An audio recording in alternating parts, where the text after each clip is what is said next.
Alors aujourd'hui, on va se poser une question essentielle. Qu'est-ce que l'ombre? Est-ce que l'ombre est vraiment l'opposé de la lumière? Est-ce que ça veut dire que le mal serait l'opposé du bien? Et même, est-ce que le mal serait plus puissant que le bien?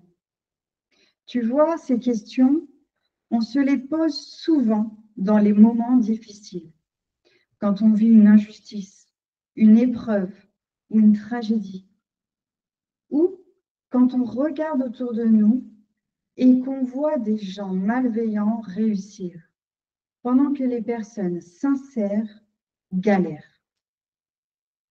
Et bien sûr, on se les pose 1000 fois quand on est sous emprise face à un pervers narcissique.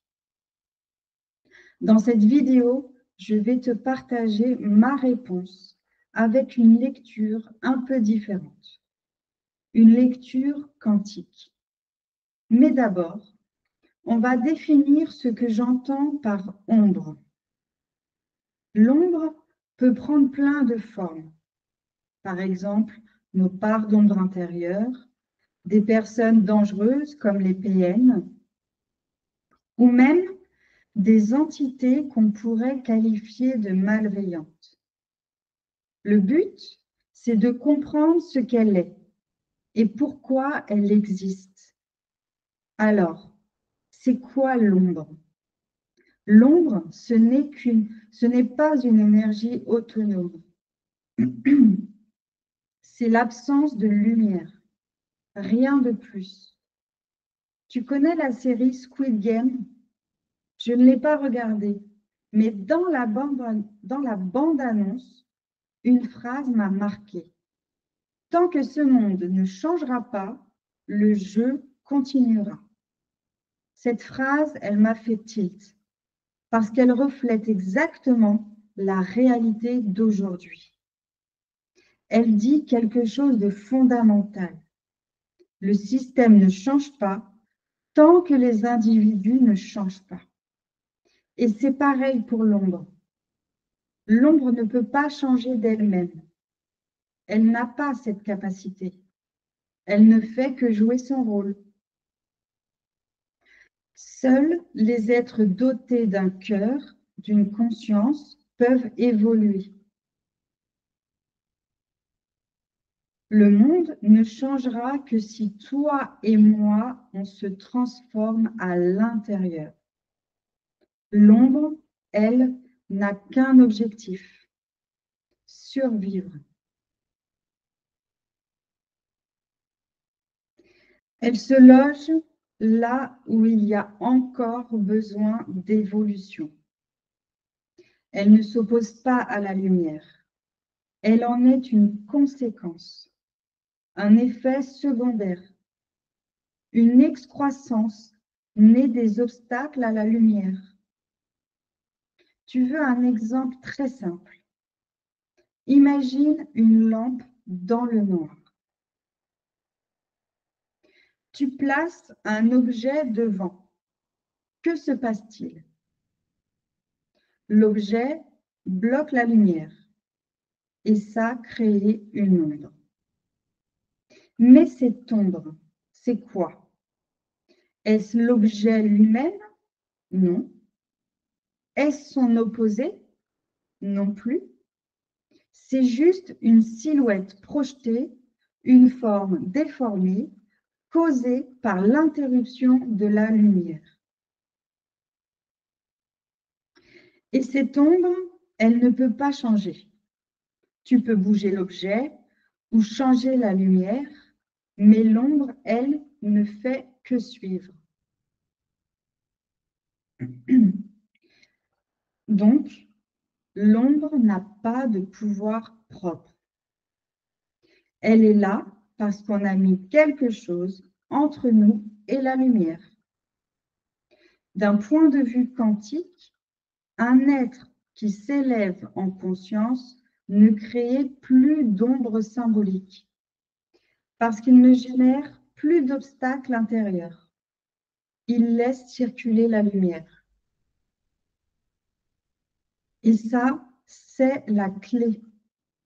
L'ombre est là pour te montrer les résistances, les blocages à dépasser. Elle révèle ce qui doit être transmuté pour purifier ton âme. Et maintenant, parlons des êtres liés à l'ombre. Sur Terre, il existe des individus qui ressemblent à des humains, mais qui n'ont pas réellement de conscience. Ils ne le savent même pas eux-mêmes. Ils fonctionnent de manière automatique, égoïste, sans vraie réflexion sur leurs actes. Ce sont des profils qu'on connaît bien. Pervers narcissiques, sociopathes, psychopathes. Ils ne sont pas toujours conscients de l'impact qu'ils ont. Ou plutôt, ils voient le mal qu'ils font, mais ils ne voient pas plus loin que leur propre intérêt.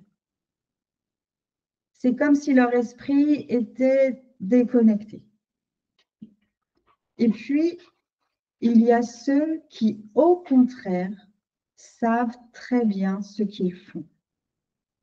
Mais ils se disent liés à une force supérieure. Ils se considèrent comme esclaves d'une entité, d'une puissance qu'ils auraient eux-mêmes choisie. Ils ont fait de l'ombre leur maître, leur divinité. Dans tous les cas, ce qu'il faut comprendre, c'est que l'ombre n'est jamais une force indépendante. Elle est une conséquence directe de ce que l'être humain nourrit en lui. Ses croyances, ses choix, ses blocages. Et tant que ça ne change pas, l'ombre continue d'exister. Tu l'as compris, l'ombre n'est pas un ennemi à combattre. C'est un indicateur. Elle nous montre où la lumière doit encore passer. Et plus tu t'alignes à ton essence, plus tu laisses circuler cette lumière. Pas pour briller contre les autres, mais pour incarner ta vérité, ta puissance et contribuer à éteindre le jeu. Si tu veux aller plus loin sur ce chemin de transmutation, de puissance intérieure, tu peux t'abonner, liker cette vidéo ou me rejoindre dans mes accompagnements. Parce que le vrai pouvoir, il commence à l'intérieur. Et c'est ça, la stratégie quantique.